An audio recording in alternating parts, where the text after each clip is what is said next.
Well, uh, here I am, and you can see on the screen an image because Mirador has been known to make commercials, and this one was particularly successful. The trader has now left Lewis on a very successful upward path, but he was a barber shop that did the unusual thing of offering people a drink in the barber shop. What would you like? Jack Daniels, beer. If you would like an alcoholic drink, we will provide it for you. And a very successful ploy it was. So let's just play this commercial for you.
Well, there we go. Let's see what else we've got.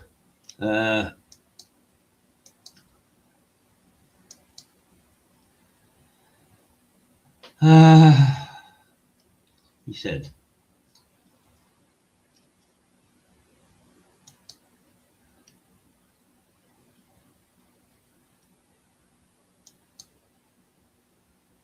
There we go. We'll look into the video file, and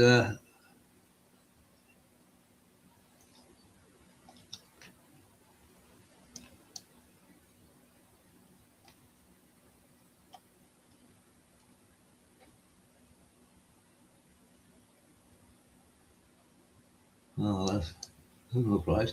Never mind.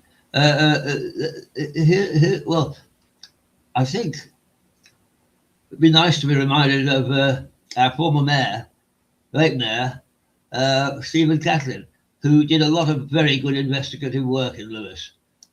Here's one of his videos.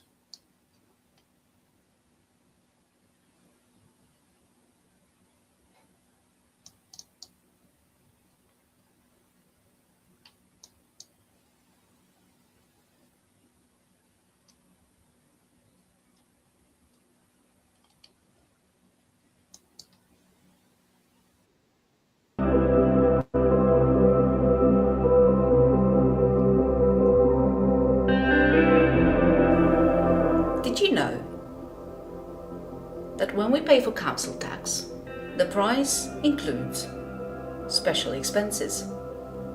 What are they? Stephen Catlin will explain. However, during the lockdown, there were certain jobs that were supposed to be done by the contractors employed by the council.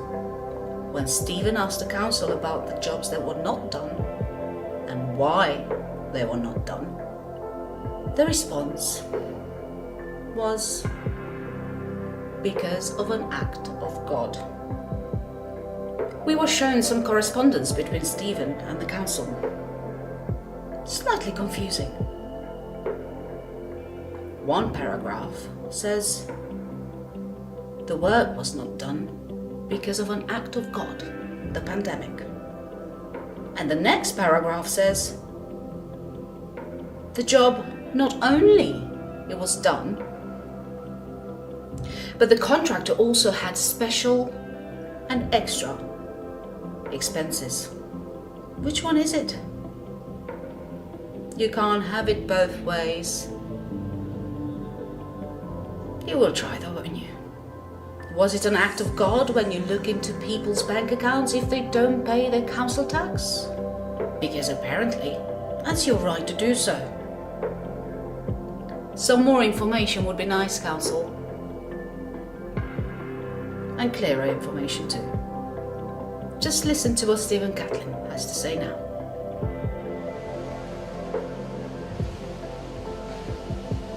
Here we are in Malling, part of Lewes. You've seen Malling Recreation Ground, where the council special expenses are being properly applied. Let me just explain briefly. Special expenses are levied by Lewes District Council on every council taxpayer in Lewes for the maintenance of open spaces. They have now got cracking, but it wasn't done in March, April, May or June, although we were still expected to pay in our council tax. What they haven't yet managed to do is this bit, by the river. So it's not quite as an attractive walk as it might be, although of course they may excuse their neglect by saying this is to maintain wildlife. But even so, the dead grass needs, excuse me, let me see who this is. I've got to take this.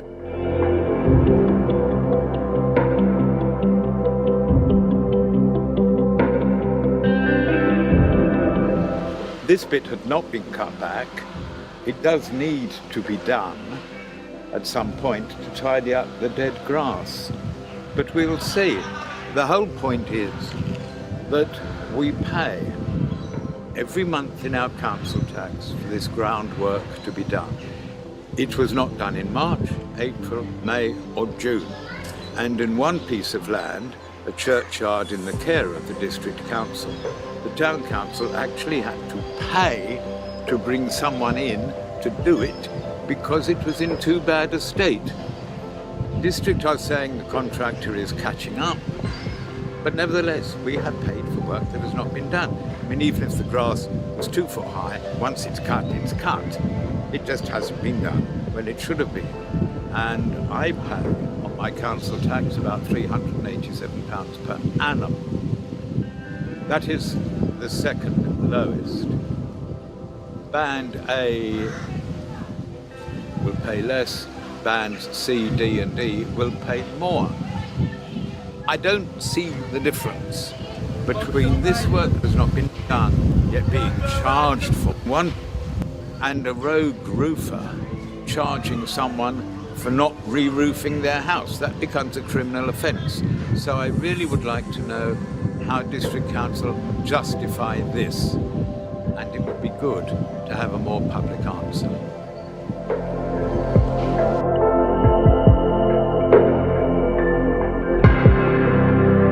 Next, if you can bear holding your breath until we get there, will be the matter of redundancies at Lewes District Council. That's whetted your appetite. See you soon.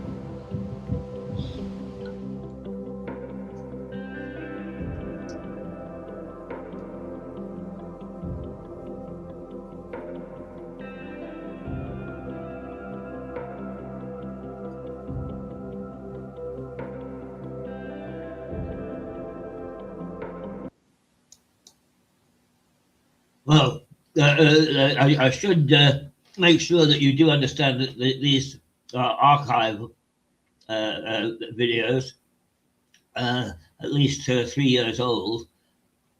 So if you see issues raised here, it's issues that have been raised in the past, not issues that are currently under sway. Although there are some, such as the audit of the accounts that have not moved forward and are still unaudited.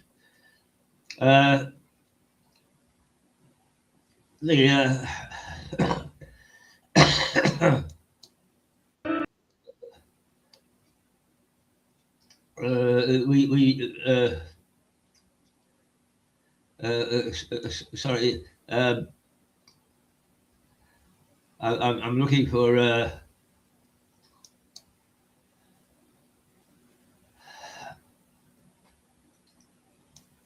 I'm looking for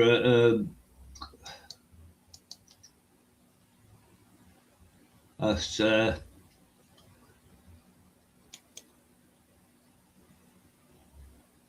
Getting back to our archive, and of course, it never is where you expect it to be. That's the problem.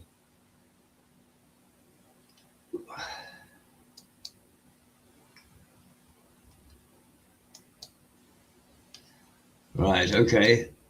Now we've made some headway.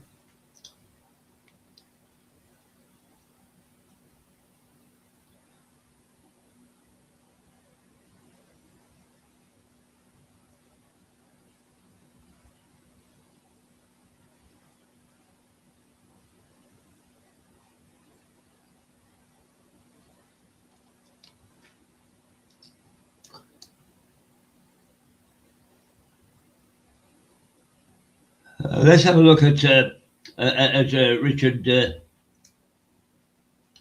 Richard, who was on last night.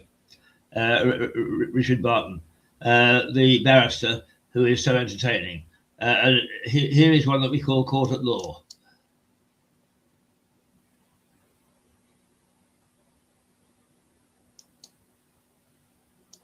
He said,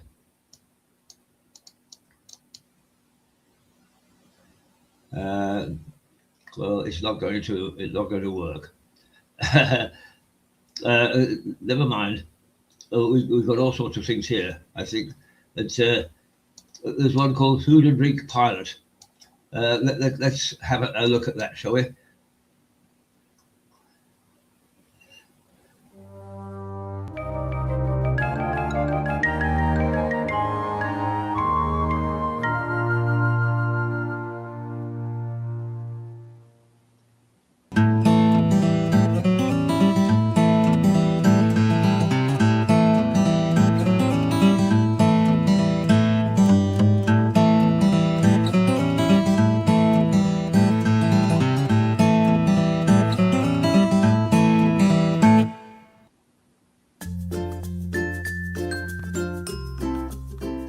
English sparkling wines are beginning to win an enviable reputation across the globe, and that reputation is turning into sales. British supermarket chain Waitrose has reported a 188% increase in sales of English sparkling wine last year, and that trend is expected to continue. The soil and climatic conditions in southern England are remarkably similar to those of the Champagne region in France. So much so that leading French champagne house Taittinger has bought land in Kent and has begun producing English sparkling wine. But the owners of English vineyards are not prepared to take second place. Ridgeview Estate Wines in Ditchling has been producing English sparkling wine since 1994. And recently, the company received the prestigious accolade of having its wine served by the Queen to Chinese Premier Xi Jinping at a state dinner. Ridgeview is a family business which has a strong sense of history when it comes to its products. The vineyard's trademark is Merit, named in honour of Englishman Christopher Merritt. This wine pioneer made a presentation to the Royal Society in London in 1662, explaining the process of making sparkling wines. That was 30 years before the French began producing champagne. Last year, Ridgeview produced a bumper crop and has similar ambitions for this year. The product can be seen at a variety of produce events in the region, notably Brighton and Hove's Food and Drink Fair in May. And the winemaker plans to repeat the success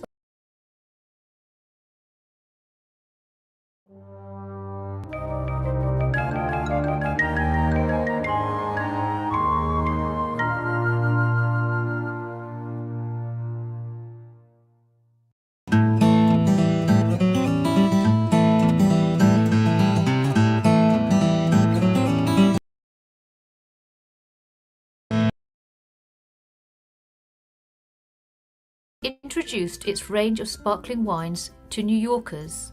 Want to check out the claims that Ridgeview has plenty of stockists within the Lewis district? As one might suspect, it's available at Harvey's, but also Larder in Ditchling, Middle Farm on the road to Eastbourne, and of course the English Wine Centre at Drusilla.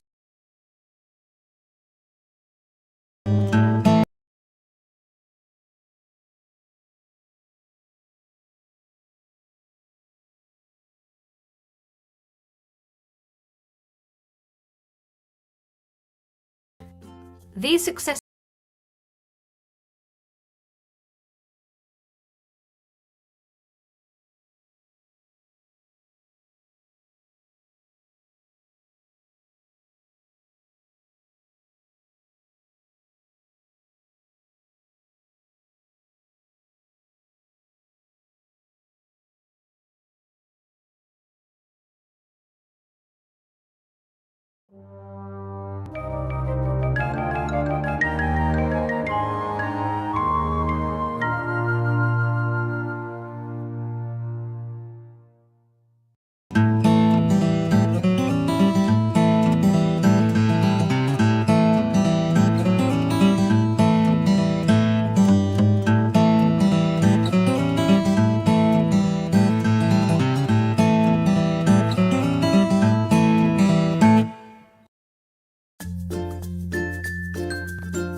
English sparkling wines are beginning to win an enviable reputation across the globe, and that reputation is turning into sales.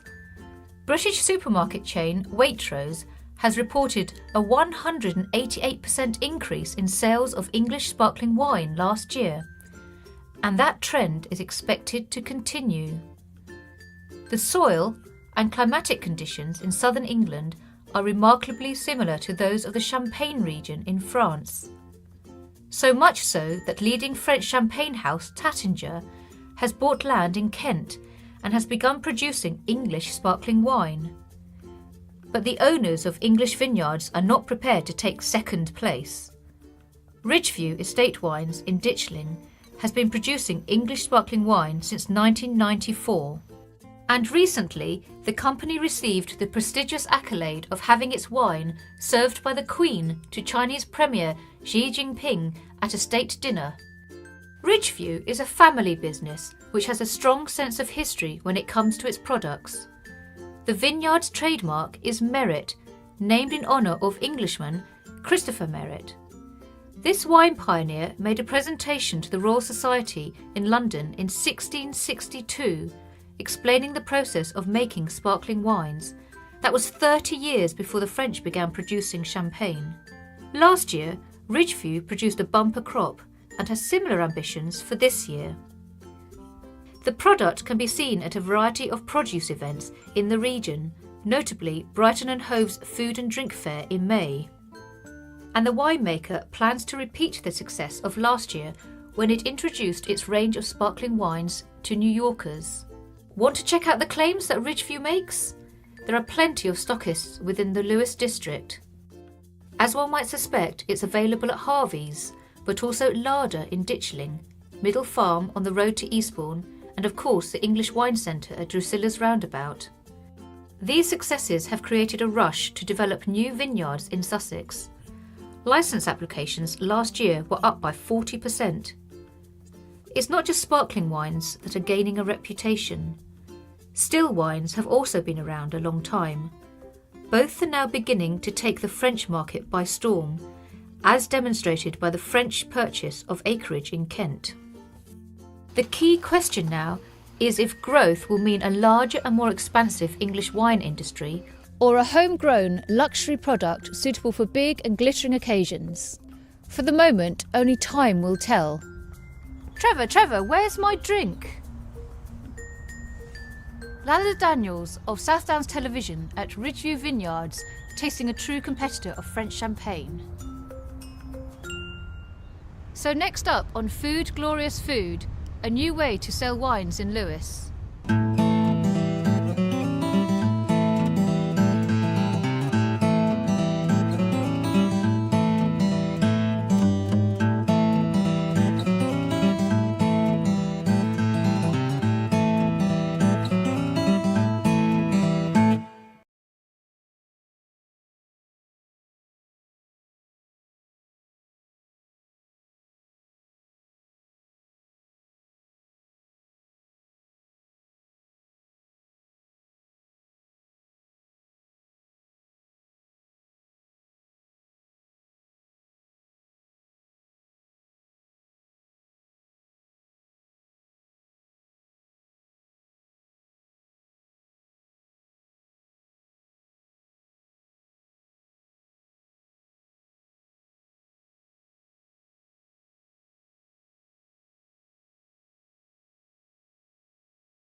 Hey, Ellie, come on, give us a kiss. Come on. First thing in the morning. Well,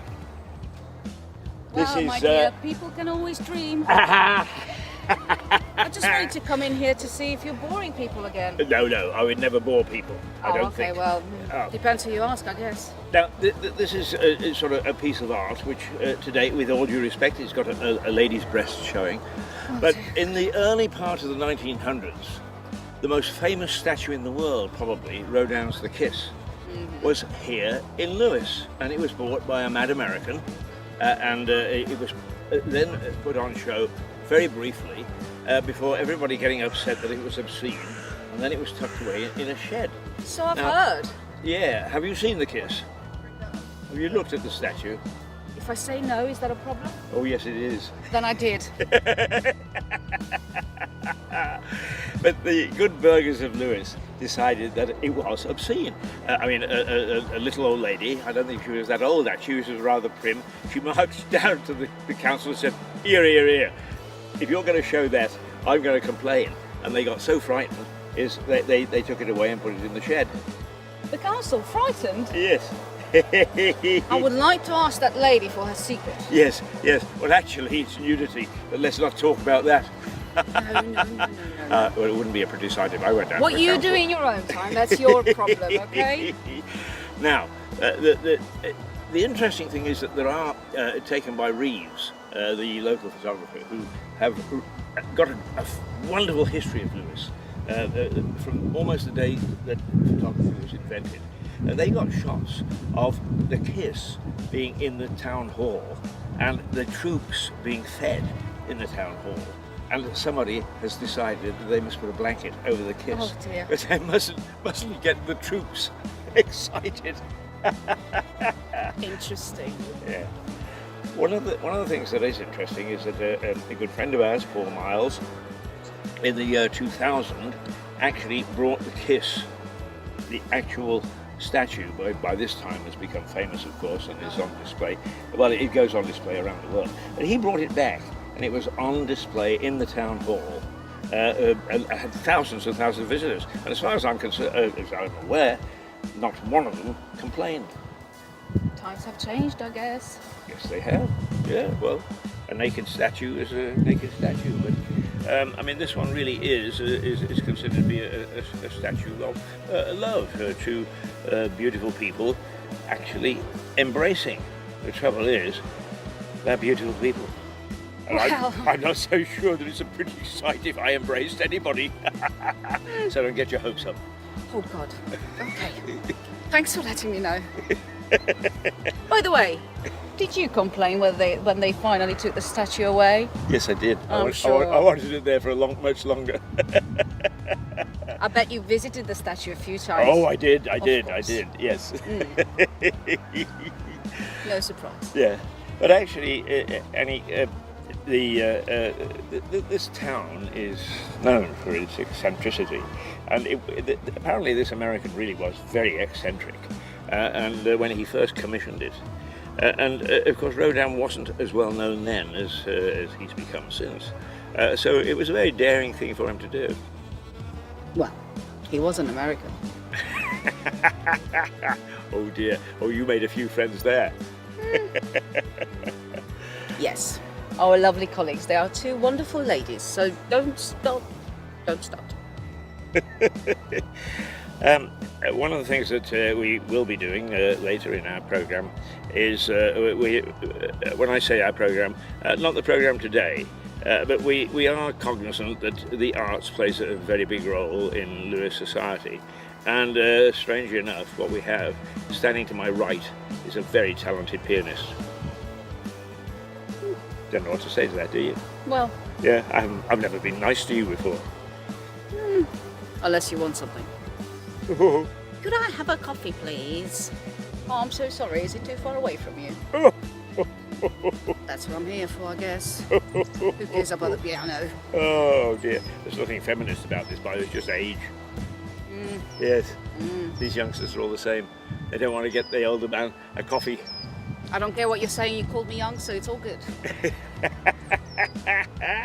Well, to me, you are a youngster. Yeah, well, that's true. Yes. Right. Very good. Yes. Okay. But anyway, not only that, but Annie is also a very talented vocalist, and she eventually is going to host a music program in which she will play the odd piece of music and she will sing. But also, we've got some very talented people around Lewis whom you're going to entertain. I mean, Dandelion Charm, for instance. Indeed. Very talented. Yeah. Very good music. Newton Ards. Newton Ards. Do you know where Newton Ards is? That's in Northern Ireland. It shows you how I have flashbacks. New Haven, sometimes. You mean? That's right. That's what I mean. Exactly. I never get anything wrong, do I? No. Right. You get everything right. Yes, thank you. I'm just here to praise you for it. Oh, yeah. Well, go on. Praise me a bit then. Okay. Your hat looks good. There's nothing I can do. Nothing I can do. But we will be covering a number of things over the weeks, because we do have a very rich society here. But then we will be looking at our American cousins, because we do go to America later in the day. Our good friend Melissa Conti and the team over there, Suzanne Mouchot and Mark Landsman, because things are happening in the United States which are of interest to us, and there are things happening in Lewis which are of interest to them. So it's a nice mix, and I think you'll find it interesting. What do you think? Everything we do is interesting, especially if you have me in it. Oh well. I can leave her at home. All right. Nice to be with you this morning. We'll see you later in the day. Until then, toodle pip. Goodbye.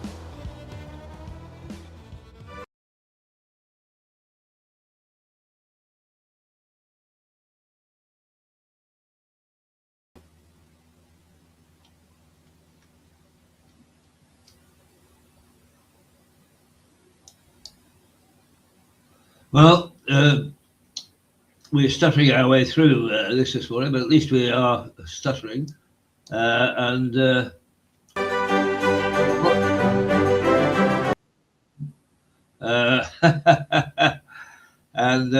we're getting some pictures from the past, from old style Mirador. And I'll see whether I can get one or two more for you before we actually say to the beep. Well, another ghost train is sort of fun.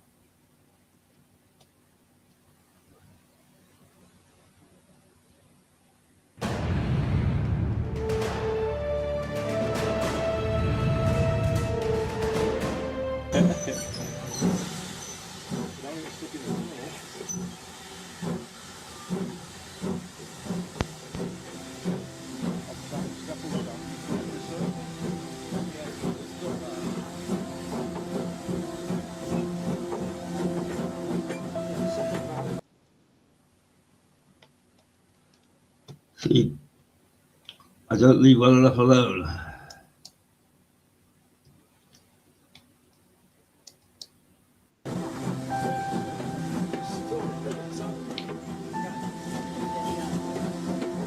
Many people find commuting by train tiresome.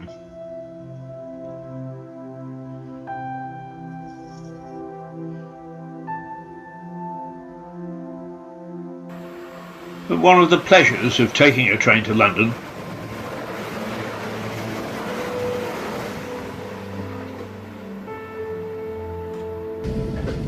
is that it passes through some of the most beautiful countryside in the UK.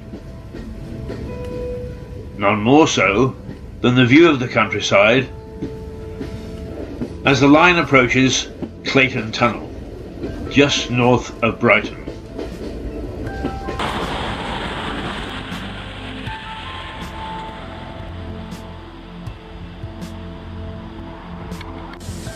The tunnel is the longest on the line, at 1.25 miles, running under the South Downs.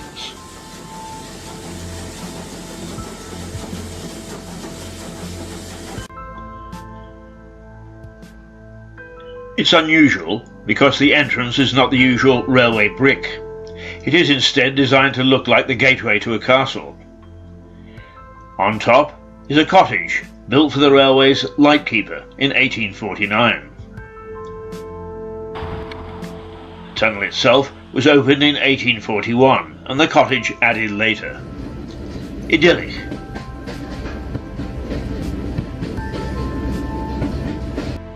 But after 1861 it became a nightmare, or at least for those who believe in ghostly goings-on.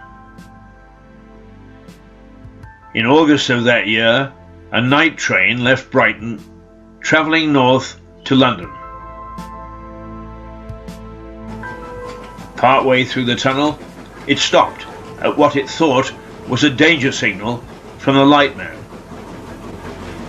The engine driver was correct. The railway official had indeed given a danger signal, but the train had rushed past him before pulling up. Thinking the train had cleared the tunnel, the unfortunate lightman gave the all clear to a following train.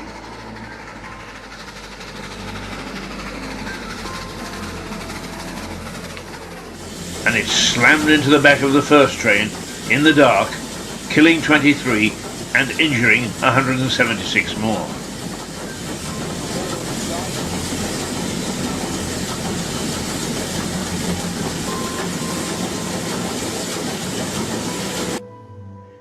It was the worst ever accident on the line.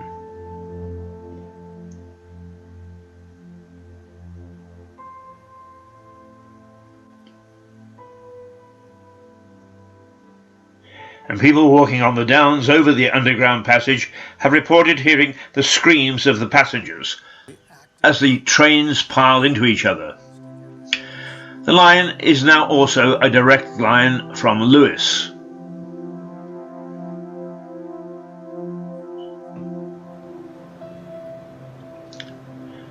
I've travelled through that tunnel 1,000 times. I've never heard a scream other than the screech of the wheels and brakes. But I've never walked over the downs at that point either. And I turned down an invitation to stay in the cottage overnight.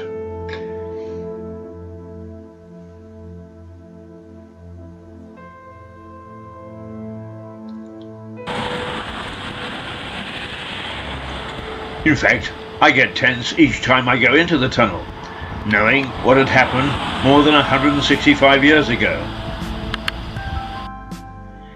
But my fellow passengers carry on reading their newspapers, obviously oblivious to both the tragedy and the ghosts. I could sometimes scream at them.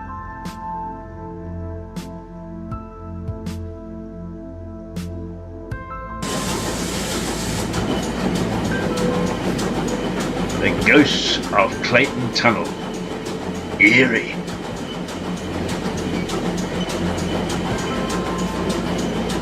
Bloody eerie.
Well, that Clayton Tunnel piece, I still haven't walked over the downs over that tunnel.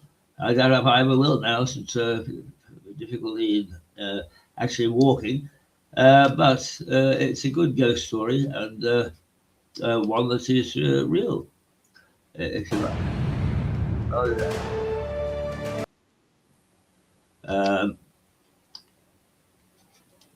One more, we'll try chance our luck with one more, and then we'll count our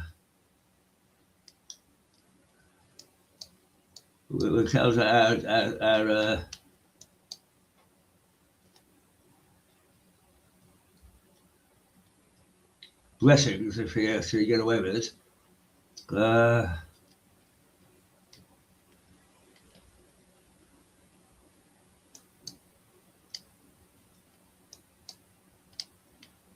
There we are.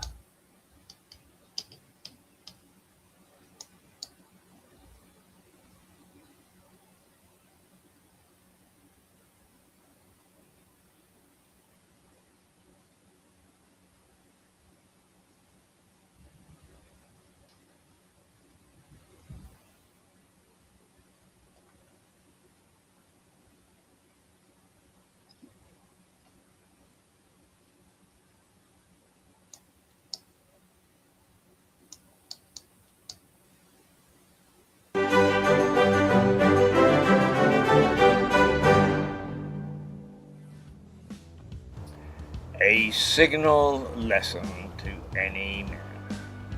Oh, and the feminists will get going. This used to be my hideaway. This was my summer office, my summer studio. I could come down here and hide away. It's the Knots Garden in Lewis Grange Park. And what did I do? I told her. Can't ever tell you anything as a secret. You're a real snooper, aren't you? No. Oh, look at that innocent face. Look at that innocent face. She is snooping to absolutely anything and everything. But for the longest time, I thought that a Knots Garden was where people came and tied knots. I got my proposal already. And then the woman decamped.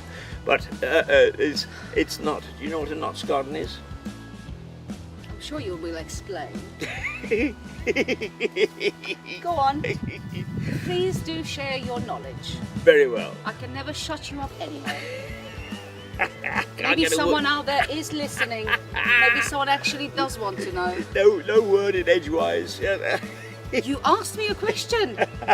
Can I tell anybody now? Come on then. A Knots Garden is a symmetrical garden. It's laid out, it's planned quite carefully. And this one is a classic example.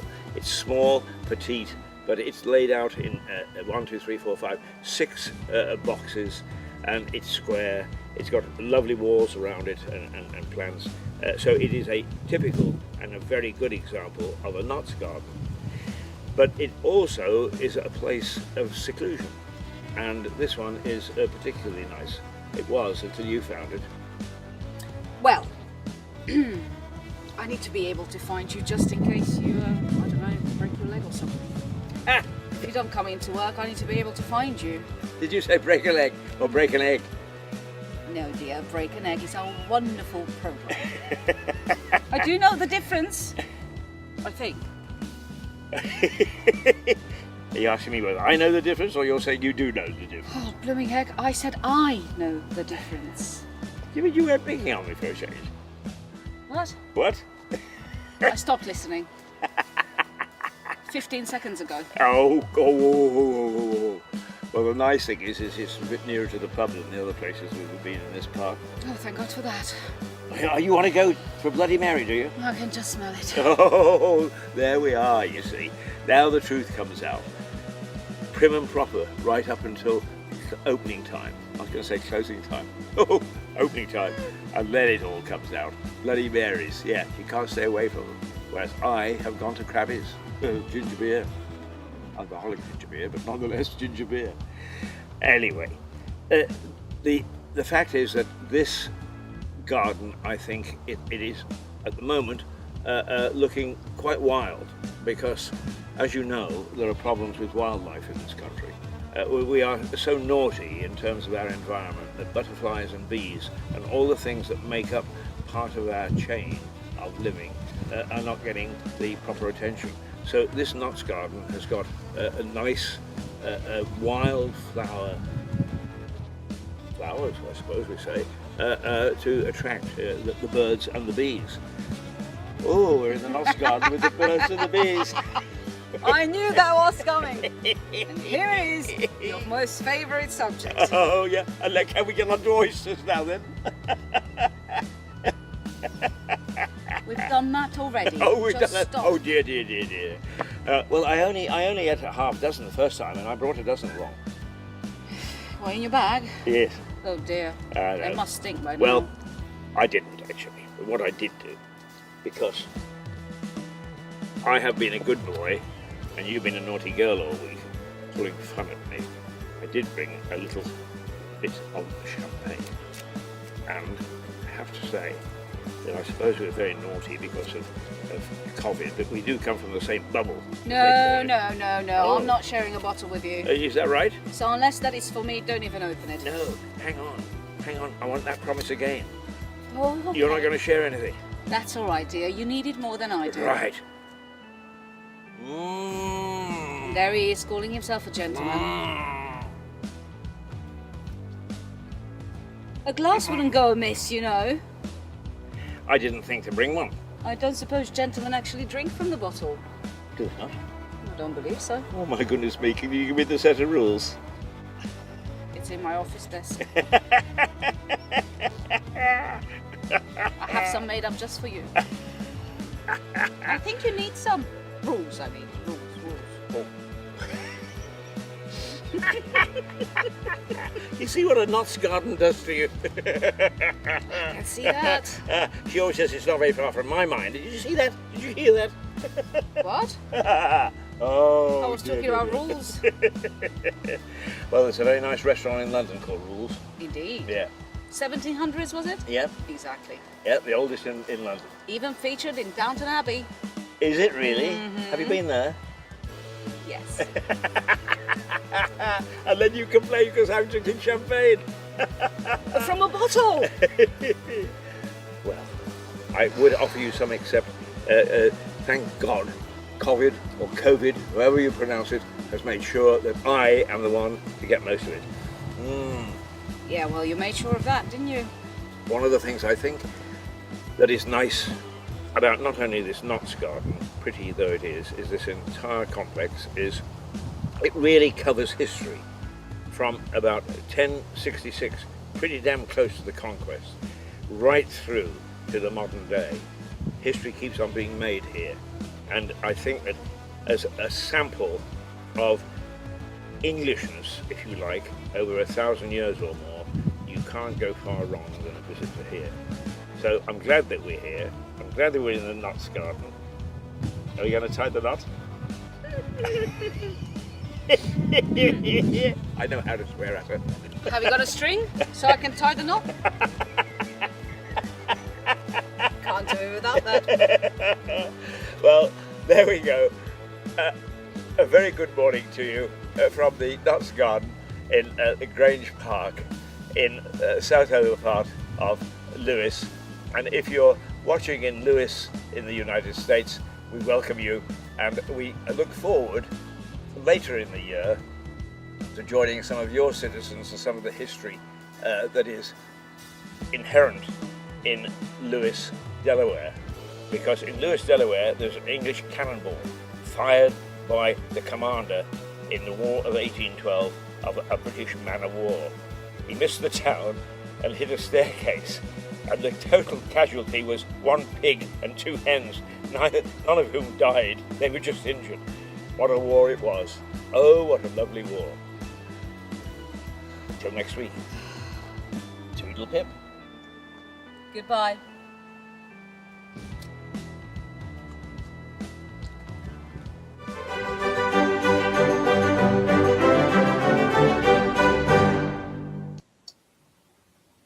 Well, there we go. This hour is new to us. We only started it last week. Obviously, just 1 or 2 teething problems, but nothing like the teething problems we had for the rest of the organisation.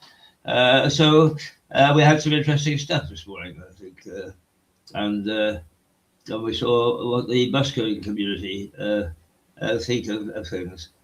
We'll be back tomorrow morning. There'll be a little bit of banter around 8 o'clock, but the main programs will get cracking at 12 at 9. Sorry, with Harry Aston from Normandy, followed by New Place, Abbey from Hugh Ray's on Lewis High Street, and then followed by Polly Centre, who is looking after the elderly via the House of Friendship on School Hill. So an interesting morning tomorrow. Do join us, and we'll try to smooth out the technicals even more than we have already. But it's much better than it was, that's for damn sure. So, toodle-pip, and well, toodle-pip.